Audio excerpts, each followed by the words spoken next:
मैं फिर कहना चाहता हूं, यह देश राम राज्य की अवधारणा को ही स्वीकार करेगा, समाजवाद को कभी स्वीकार नहीं करेगा। राम राज्य आर्थिक संपन्नता, विकासोन्मुख समाज और राजनीतिक अखंडता का निर्माण ही हम सबका उद्देश्य होना चाहिए।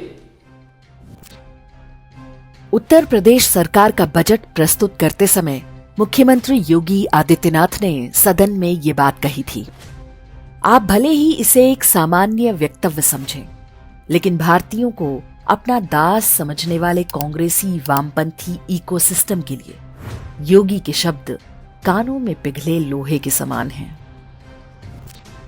इंदिरा गांधी ने 1976 में आपातकाल लगाने के बाद संविधान की प्रस्तावना में सेकुलर और समाजवाद शब्द जोड़ा था। सेकुलर शब्द पर तो प्रश्न उठते रहे हैं, लेकिन किसी ने समाजवाद शब्द को लेकर इतनी गंभीर आपत्ति व्यक्त नहीं की थी। समाजवाद एक राजनीतिक विचारधारा का नाम है। इंदिरा गांधी के हाथों ये शब्द संविधान में जुड़वाकर वामपंथियों ने भारत में सत्ता तंत्र पर अपना स्थायी अधिकार सुनिश्चित कर लिया था। पूरे 50 वर्ष बाद किसी नेता ने समाजवाद को पाखंड करार देने का साहस दिखाया।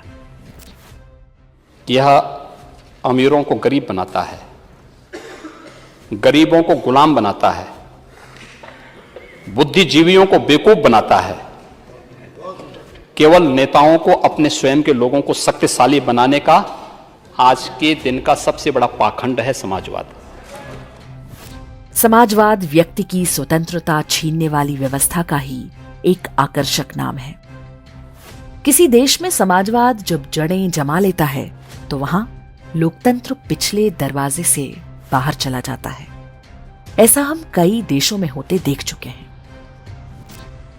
जिस ह्यूगो चावेज ने वेनेजुएला को समाजवाद और फिर गरीबी और भूखमरी में धकेला, वो पूरी जिंदगी सत्ता में रहा।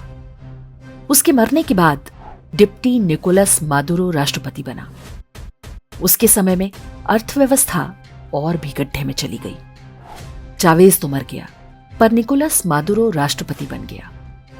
वेनेजुएला कंगाल इसलिए नहीं हुआ कि वहां समाजवाद असफल हो गया, बल्कि इसलिए कि समाजवाद सफल हो गया।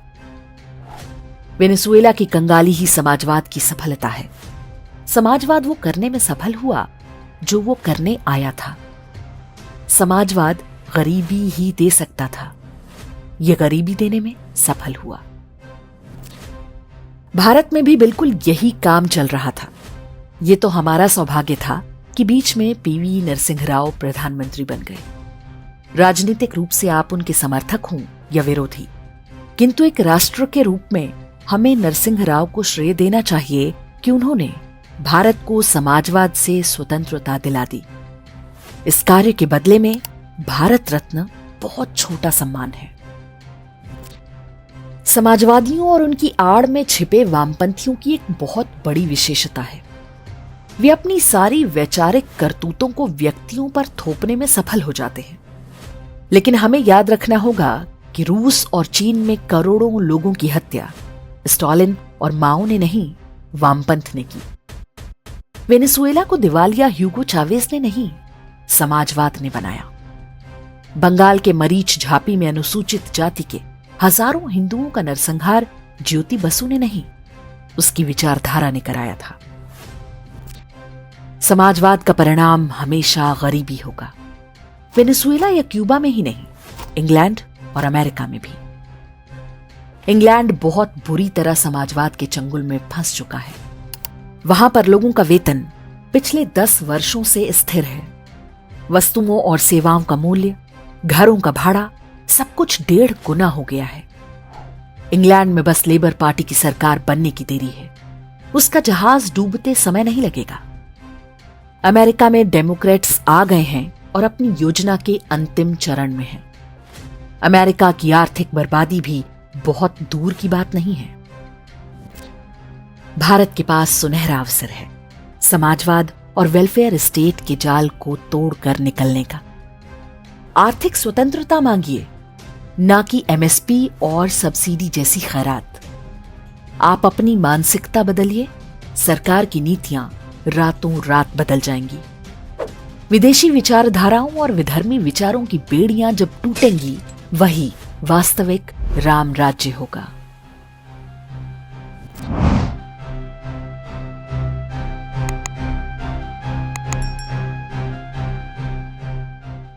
इंडेक्स ऑनलाइन के वीडियो समाज को समर्पित हैं।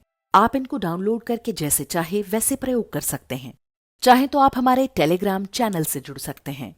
वहां सारे नए पुराने वीडियो आपको मिल जाएंगे। हमारे सोशल मीडिया लिंक हर वीडियो के डिस्क्रिप्शन में होते हैं। हमारा एकमात्र उद्देश्य हिंदू समाज को जागृत और एकजुट करना है। इसमें सहभागी बने। धन्यवाद।